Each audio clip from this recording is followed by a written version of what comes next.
don't wait for a seat at the table. Just bring your own chair and sit there. I love Right? that. Yeah. That's kind of what you have to do. Is you got to bring your value. You got to bring your conviction that you can make a difference. Hey, everybody, and welcome back to Behind the Franchise. I'm your host, Paul Ehlinger, and I'm super excited. Today, we've got our guest, Erika Wilson, here from Sound Income Group. Erika, welcome to the show.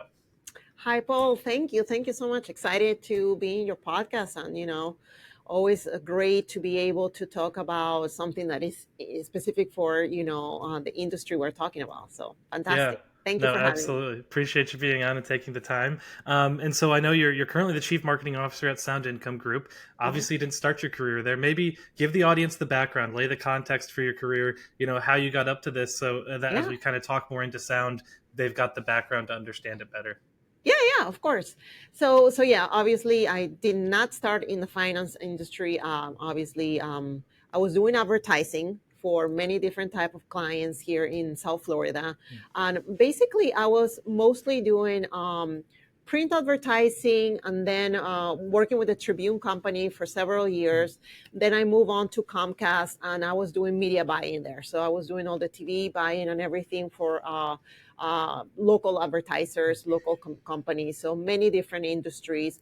So that was obviously, my background or where I started by, moving forward in my career. I ended up at Sound Income Group Mhm. about 11 years ago, and here's where I've been since then.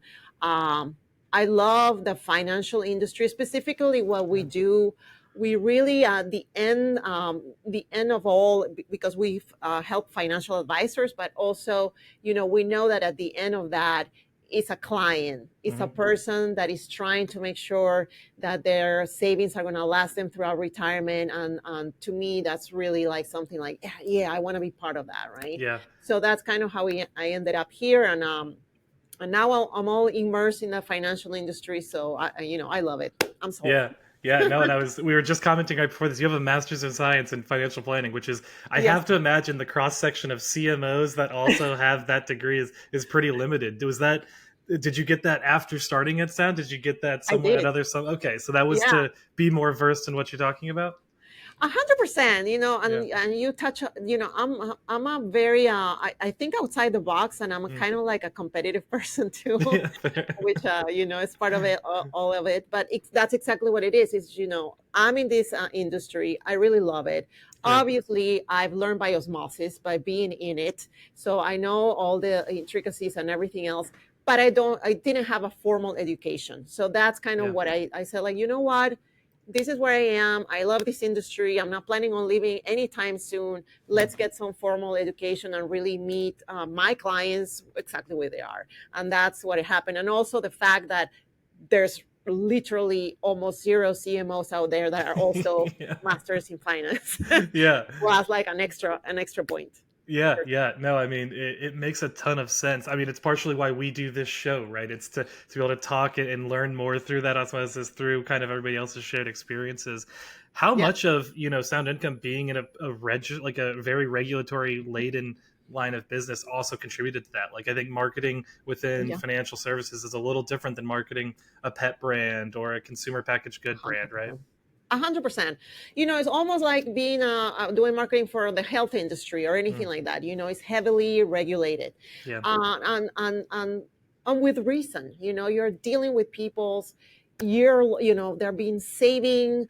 Working hard for their money. So Mm, obviously, you want to make sure that the people that are managing this or that are having anything to do with it are people that are, responsible. So yes, doing marketing for the financial services can be a little tricky on the side that we got to be compliant, right? yeah. We got to make sure we're not promising things, we're not giving ambiguous information or anything like that. So, yes, it's a challenge, but at the same time, is not difficult to still be able to be creative, be cutting edge, as you might Yeah. call, in the marketing side, and have an interesting message, but it still keep it to the boundaries of being a fiduciary, right? Because we're Yeah. obviously on our side, the SEC is who's watching what we do. So we do have a compliance department.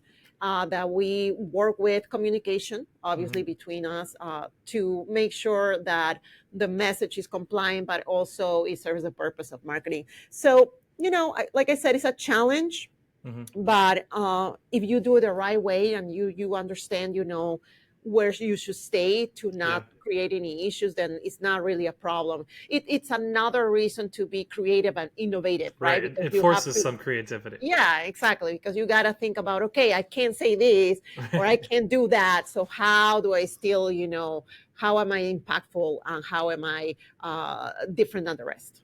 Yeah, no, that makes a ton of sense. And maybe before we go deeper, go Yeah, into Sound Income Group a little bit more. I know you guys have a few different subsidiaries underneath you with Sound Income Strategies, Retirement yeah, Income Source, Sound Income Academy. Maybe just break it down a little bit for us and tell yeah. us what all you guys are doing. Yeah, of course. So Sound Income Group is the parent company, right? Hmm. So basically, all the three companies that are under Sound Income Group serve a different purpose or a different model to help financial advisors in Hmm. our ecosystem. So each one of the companies serves a different persona or different type of advisor, right? Hmm. So Sound Income Strategies, that's our RA, that's our money management company. So obviously, any advisors that have a Series 65 that deal with investments, they're gonna utilize it on that side for a portfolio management to help manage their clients' money. But we also support them with business development and marketing and everything else that they need to. Then we have Sound Income Academy. Sound Income Academy is like the first company that we started back in 2006. Interesting. Okay. So, formerly known as Advisors Academy. Obviously, now it's Sound Income Academy, but Mm. that's really our marketing, more directly marketing and coaching organization. We work with advisors that deal in insurance, annuities, and those type of products. And basically, it's what in the industry is known as an FMO, right? A Okay. field marketing organization. So basically, in that, with that company, we support advisors with their marketing, their sales, their practice management. And then last but not least is our franchise, right? Yeah. What brings us here today. It's Yep. our retirement income source financial franchise. And that's kind of like a way to support our advisors that are part of the income model and that are helping people in the retirement journey with a national brand. Yep. Right, so that's on many different services that come with this. As a franchise usually doesn't just give you a logo or a brand to back you up, but all sorts of different, programs or on support to help you grow your business. So that's kind of how all of them work. So Yeah. we all have one message, which is income, Right. but we say it in different ways depending on the different models. Yeah, and I think that's a great segue. So obviously, there's that common thread throughout all of it, right? Of create income, maintain income, create Yeah. wealth, right? Mhm. You in your role though, there's got to be the challenge of serving those different audiences, right? And Yeah. how do you go about that? How do you kind of think through marketing strategy for Sound Income Group as a whole while Mhm. maintaining each of the unique identities of the subsidiaries? Exactly. That's the challenge. Yeah. That's how you do it. Um, Yeah. well, the good thing is that we have we're pretty cohesive on our branding, right? Because we Mhm. are Sound Income and then the different names. But so yes, it is a challenge to kind of like position our brand so it doesn't create brand confusion. So one of the things again is creating that name that is going to bring all the other names under. So that's why Sound Income Group, Mhm. Sound Income Academy, Sound Income Strategies, and then the retirement income source, even though it's not sound, is Yeah. still pretty evident that it's part of that. That's our one company that is B2C, right? Mhm. Our other two companies are B2B. So I feel like retirement income source it resonates better with that type of audience. So that's Yeah. that's kind of what the name is a little different, even though it has the income in it. But I think again, the challenge is to make sure that there's an understanding that we're all under one company, but Yeah. we basically offer different type of ways to get where you need to go. right? Yeah. So with that is again, making sure you're cohesive on the way that you present the brand, not only with the typical color and branding and everything else, but also Sure. that your message remains consistent. Yeah, no, it makes a ton of sense, and I appreciate that you call it the difference there between the B2B and then Yeah. the B2C. Do you find yourself messaging slightly differently with that B2C? Obviously, you're naming it slightly Oh, differently. 100%. What are some of those common differences? Like, what do you feel resonates more with the consumer than maybe the Yeah. business does? Well, it's like is totally different, right? Yeah, You're not going to speak to somebody that is just a regular person, a regular retiree, or that's thinking about retirement, as you will speak to a financial advisor, hmm, right? It's a totally different thing.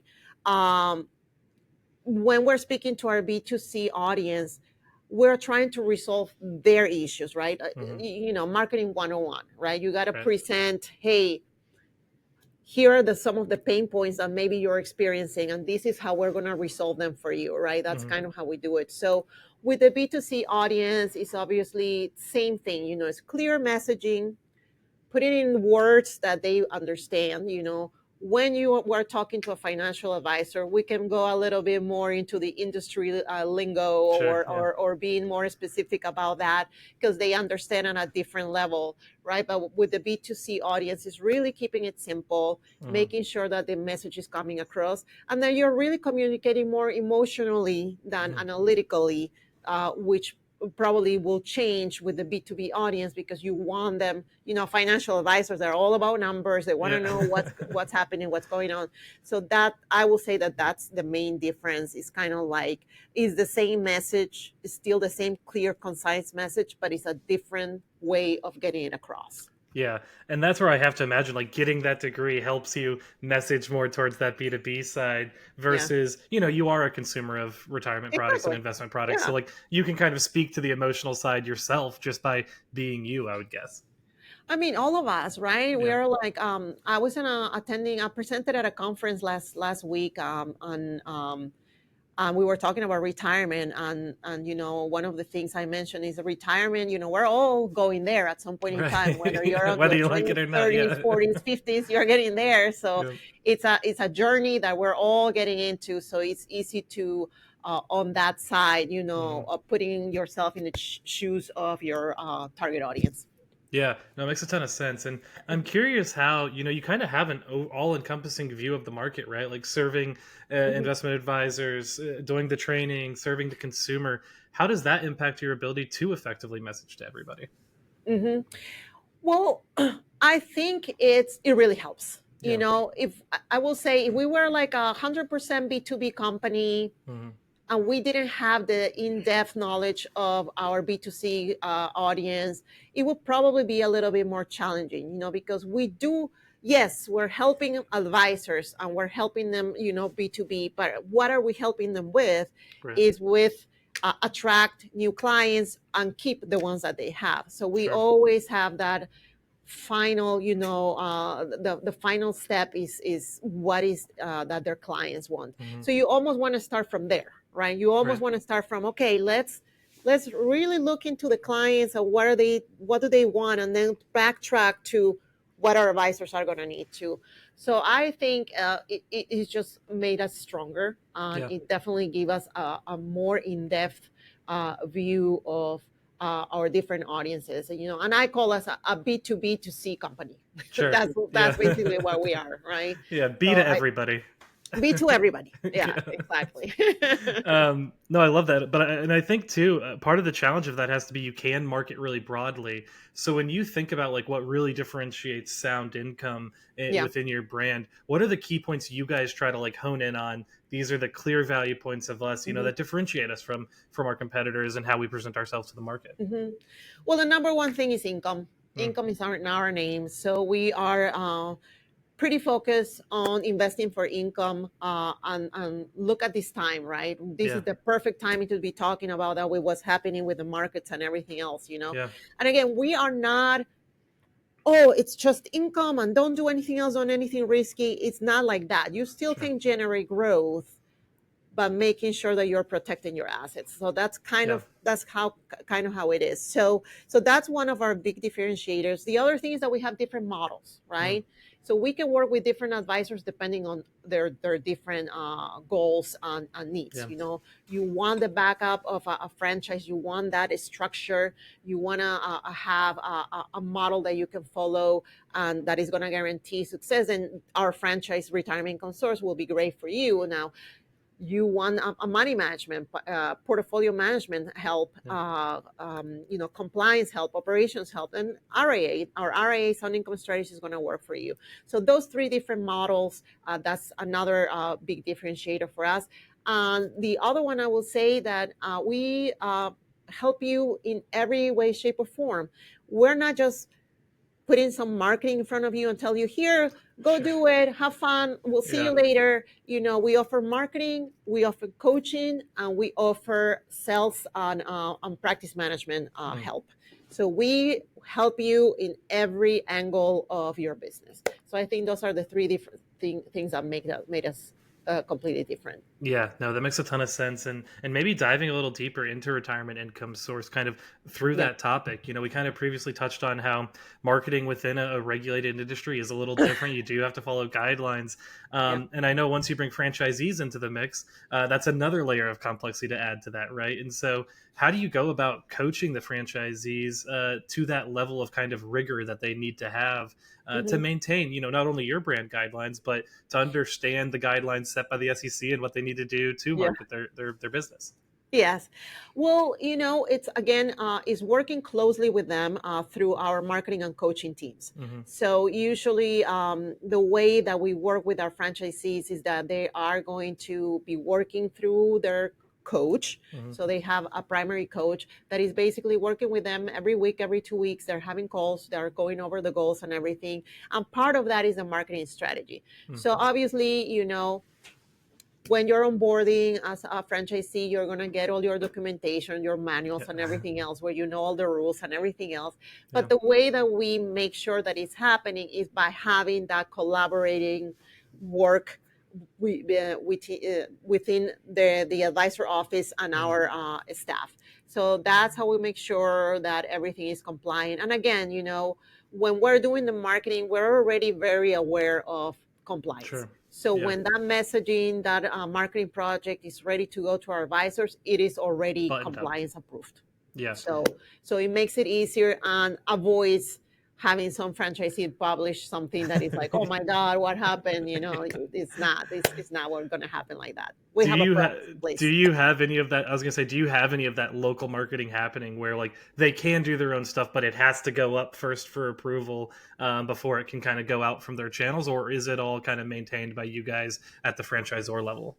So we do, most of it is going to be kind of like controlled by us. And again, because, if you're a financial advisor, you are not a marketing expert. Oh, yeah, no, not at all. So why would you want to do your own marketing, right? Yeah. Have somebody else that really, the expert in that area, take care of that. But we recognize that independent financial advisors have that entrepreneurial spirit, so some of them are going to want to try their own things, maybe with their own stuff and everything. And again, then we serve as their, I will say, consultants, right? So we can, okay, yes, sure, if you want to do this, that's fine. But it always, it's got to get approved by compliance if you are in this industry. So. Yeah, that makes a ton of sense. And maybe jumping into, the channels that you guys focus on and what works for you. Obviously, you've got a background in advertising, and so you've got some of the touching all the channels. What really works for Sound Income Group? What do you guys focus on? Is it all digital? Are we still running radio, TV? Are we on smart TVs? What does it look like for you guys? So obviously, like you said, I have my background on traditional marketing and advertising, like TV and radios and radio and books and all that good stuff. But we cannot, leave digital marketing behind.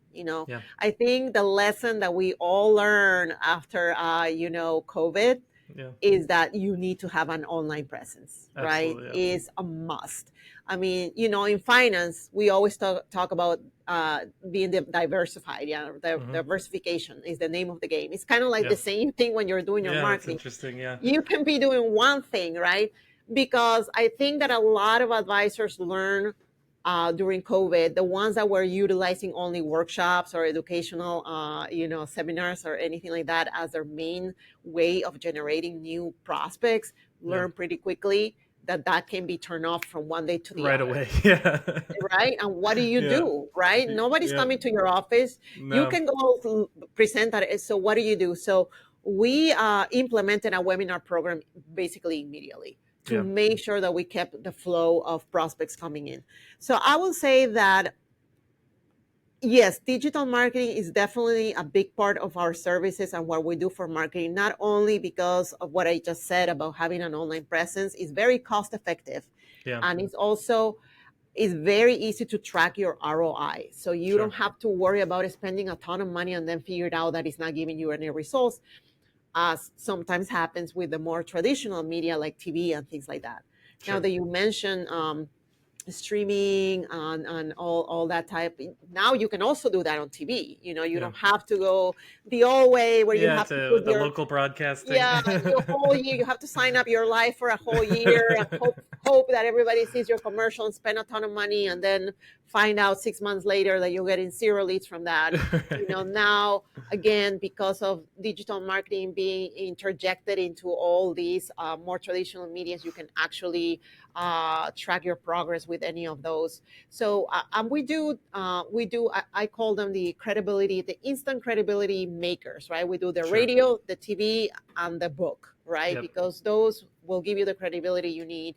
Um, but they are not really lead generating, they're branding, right? Sure. So we still do those, but we apply the digital marketing component to all of those. So if you're doing Yeah. your radio show, it's also going to be a podcast, it's also going to be a YouTube program, and it's also going to be disseminated through your email marketing campaign, through your Yeah. social media, etc., etc. So I think that's the name, the key to being successful in marketing in a industry like financial services that is not out there and cutting edge, is that Yeah. you take advantage of everything and that you are on every channel that you can be Yeah. on. Be present. So when that future client is ready to find you, they will find you, Yeah. whether it's on your website, on social media, or because they're attending a workshop, they're going to find you. So that's kind of what we try to do here. Yeah, no, that makes a ton of sense, and I'm curious. So, I think a lot of great marketers understand the impact of their marketing on the P&L, right? Yeah. And that's how they sell themselves. That's how they sell the new project. That's how they sell getting more money from the Yeah. C-suite. I imagine for you that's to a different level, right? Because the C-suite of a financial services firm is exceedingly versed with their P&L.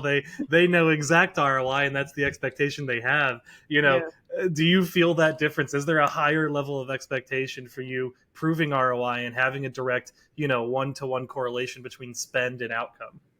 100%. And I Yeah. think it's just inherent of marketing, right? Yeah. Because people, you know, it's like the name, people assume it's a fun job or it's fun stuff, but they Yeah. don't really understand. They don't really Right. understand the impact, or they don't really understand what's happening. Because with some things, is very difficult to track the direct ROI, right? If you Right. publish a book, right, how do you really say, well, that lead, that Yeah. that prospect became a client that came from the book, right? Yeah. So there's things that are difficult to prove or track. But then that's another thing what we like about digital marketing is, like, yes, that digital marketing lead comes in, Yeah. it's Clicked or in it didn't there, click. Yeah. it's in on your CRM. Yeah. So if that gets closed, you can really attribute it to the correct source. So yes, there's a lot. I feel like across the board, if you talk to any CMO out there from any industry, that's always a main thing, is like proving that what you're doing is really impacting the bottom line. But I think the way that you do that is with analytics. Yeah. Analytics for everything, keeping track of everything, and making sure that you're showing that up in numbers when you're having your C-suite level Yeah. meetings. Yeah. I was just thinking about that before the call. I was like, I bet your expectation is so much higher than, because we'll talk to a brand and it's like they're really young, they're just starting, they've got 40 units or something, and I'm like, there's not a chance they could pass a conversation that Erica has to have. It's to a different degree. Yeah, um, no, for sure. I mean, we do, we do our goals every year, and we know exactly what we have to bring to the table. So we're, we know exactly what we have to achieve. Yeah, no, that's fantastic. And would love to maybe go into a little bit about how you think about building the team that works with you, right? So again, I think there is nuance between the subsidiaries that you manage and the ways you message to them while still maintaining that brand continuity as a challenge. How do you go about building the team underneath you to support the needs of franchisees, of individual Yeah. advisors, of, all the different channels you're trying to serve? Yeah, man, I'm very lucky. I have a great team. I mean, obviously, I've been in this company for 11 years. It took a little bit of trial and error to get to the point where Yeah, I have this team now. I think the main thing is that, first of all, is open and honest communication yeah, between me and them. I feel like everybody in my team feels that they can come to me and like it's an open door situation. mm, I'm not unapproachable or I'm not there or like it's not that type of relationship. It's a marketing team, so collaboration is key. yeah, So I think we all share the key, KPIs, mm, so we know where we're going and we need to go to across brands. So we know, interesting. for this brand, we need this, and from this one, this and that. Yeah. And we're all working towards that. We have weekly meetings.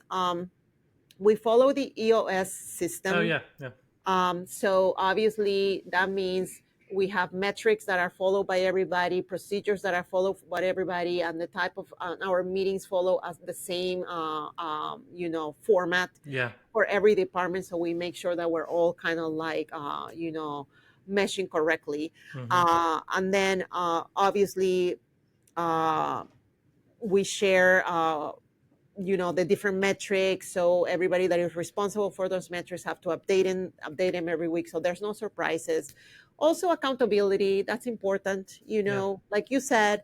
If we have three different companies and advisors and everything else, we really need to know who's responsible for what, and give deadlines, accurate yeah, deadlines, and the communication needs to be clear in order to get those projects done correctly.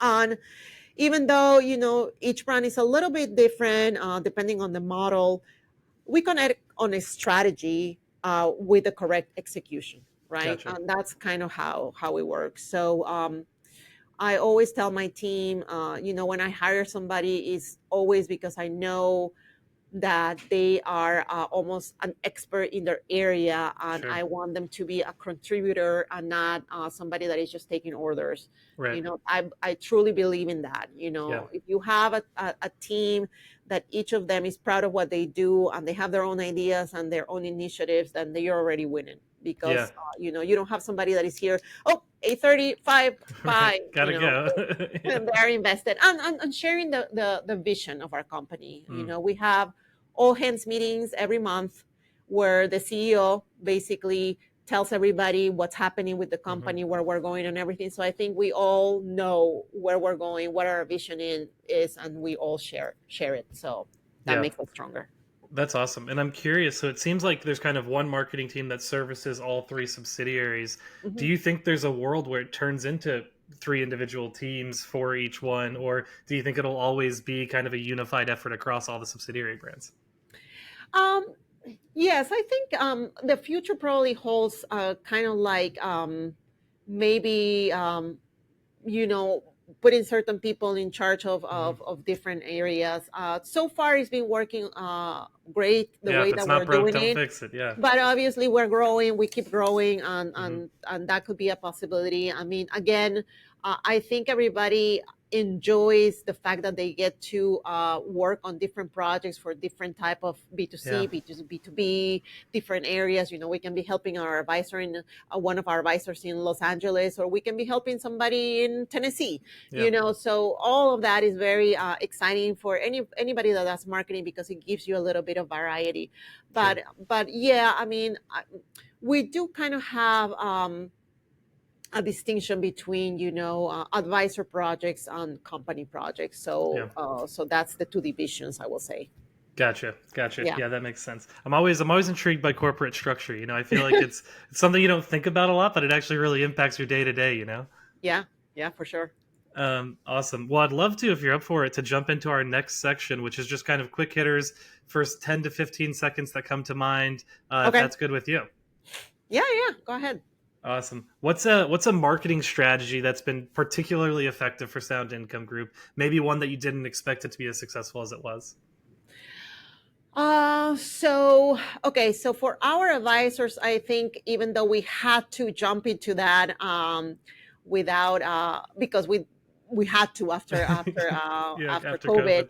Yeah. is the webinars. Yeah. Because I think webinars are the perfect combination of educational, which is Hmm. always a great way to get your message across without being super salesy or anything else, Yeah. and doing it on the digital marketing arena, which is Yeah. cost effective and trackable. So I think you educate first Yeah. and you convert second. So I think the webinars have been very, very successful for our advisors. Yeah. No, I love that. You also can reuse them in so many places. It's just great Exactly. video content. You can use it It's for video everything. content, social media, on your Yeah. website, for your email campaigns. I mean, you name it.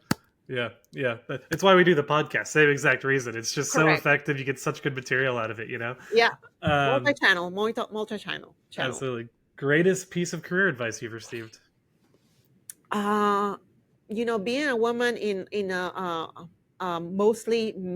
mainly dominated industry, I think the one that comes to mind is, don't wait for a seat at the table. Just bring your own chair and sit there, I love right? that. Yeah. That's kind of what you have to do. Is you got to bring your value. You got to bring your conviction that you can make a difference. Yeah, yeah, no, that makes a ton of sense, and I love that. That might be the name of this episode now. Is just bring your own chair. I like that. Um, what's a recent marketing trend that you think is going to kind of shape the future of financial services? AI.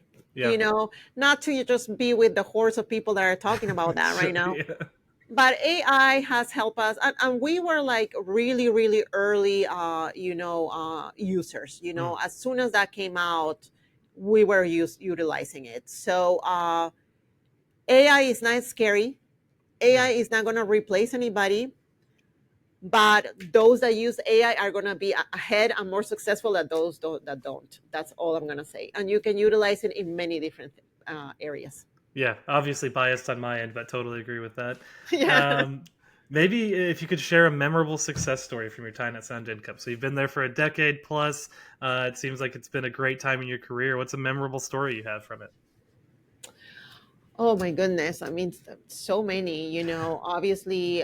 So on the advisor side, I can tell you, being 11 years in a company, I've seen advisors that join us as, very modest, production or AUM, Sure, how they double it or got to, double, that's triple awesome. digits. Like that to me is just so fulfilling, right? Because all the hard work and helping them and everything, and see how they succeed, that's 100%, something that it comes to mind. But also on the other side is like when we were invited to ring the closing bell at the That's awesome. New York Exchange. That was Yeah. definitely a fantastic moment. It's something that you see on TV, on the movies, everywhere, and Right. you're up there and you're like, oh yay, So I will say that was a great moment for sure. How many people are there? I've always wondered that because you always see facing the screen for ringing the bell, but you Yeah. never see looking out. How many people are there? Is there anybody else there? Think it's like 15. So when you're in the balcony, I Yeah. think the top number, the maximum of people is 15, if I remember Okay. well. Something about that. And then, down there is the people that are Yeah, on the floor. on the Yeah. exchange. And you Yeah. can also invite some of your, advisors or clients to come and clap for you. But yeah, it's 15 people up there. Good to know. I've always wondered. That's super interesting. And then a final one, a quick one, a fun one. What's something most people don't know about you? Well, so there's a few things, but I will say probably, which will surprise a lot of people, because I have so much responsibility and everything that I do. But um, I actually do a lot of things that I do from, my list are in my head. Yeah.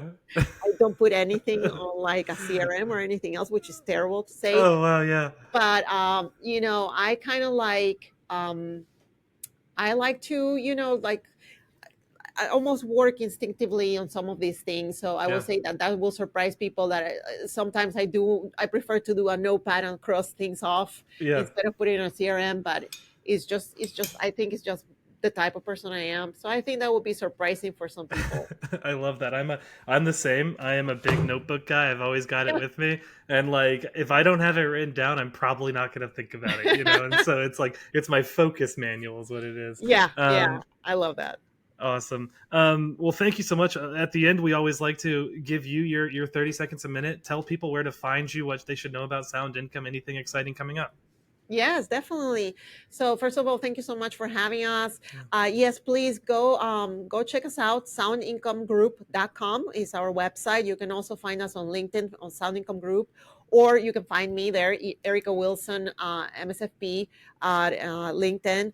So you can learn a little bit more about us, and also, what's in it for you if you're a financial advisor. How we can help you really get to the next level and where you want to go. And coming up, we have our annual conference. These coming up on May. That's something that we do every year, and that's kind of where we release our new marketing initiatives and everything else. So Awesome. again, check us out on LinkedIn or soundingcomegroup.com. Perfect, perfect. Well, Erica, thank you so much for being on. It's been an absolute pleasure learning from you and just hearing Hey, more about what you do. thank you so much, Paul. I really appreciate it. This was awesome. Yeah, for sure. And Thank everybody you. else, thank you again for listening to another episode of Behind the Franchise. We hope you enjoyed it as much as I did. And we look forward to having you on the next one.